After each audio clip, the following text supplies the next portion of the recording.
Hello, today is Thursday, October 7th. I'm Tracy Anderson, and let's look at some markets. Okay, let's first look at beef. So this beef market has been pretty lackluster this week. I think we're about at the bottom of this current decline. Packers have kept production pretty modest, with 637,000 head processed last week, compared to 641 the previous week. Here's a fun fact.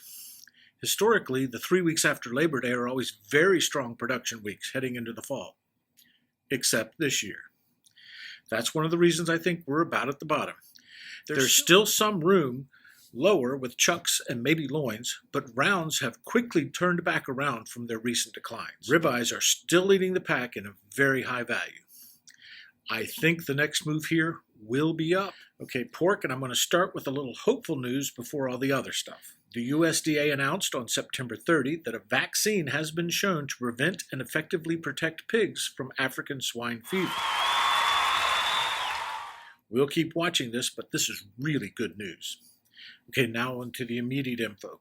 Bellies, as expected, have moved over $200, closing yesterday at $203, up from last week's $193. I don't think we're done here either. I'm not hearing anyone with any good news on bacon. As I was told last week, if someone offers to sell you bacon, buy it.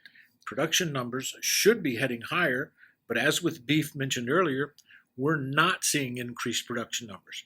We're down 2% from last week and 5% from last year. I do think pork will be tightening up supply-wise as we head into colder weather. Now we'll look at chicken. Production continues flat. Demand is flat, maybe a little soft. We could see a few cents off randoms and thighs over the next few weeks. Wings? No, not yet.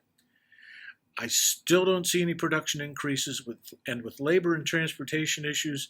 Even if we had excess product, I don't think the further processed guys can get ahead.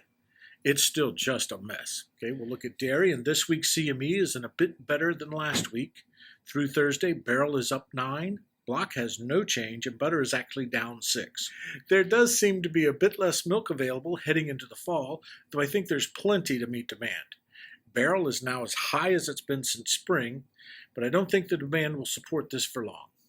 Butter still looks to me to be a real value heading into the baking season. And finally, we'll look at grains, and corn is hanging around this week with a current close of $5.42 compared to last week's $5.54. Harvest continues with all good news so far. Soy is moving up again with strong export sales and strong domestic demand. Wheat continues higher, still citing poor Russian and Canadian crops. Flour pricing and products that use flour will be moving higher this fall. Okay, and with that, I'm done. Thanks for listening, and let's do it again next week.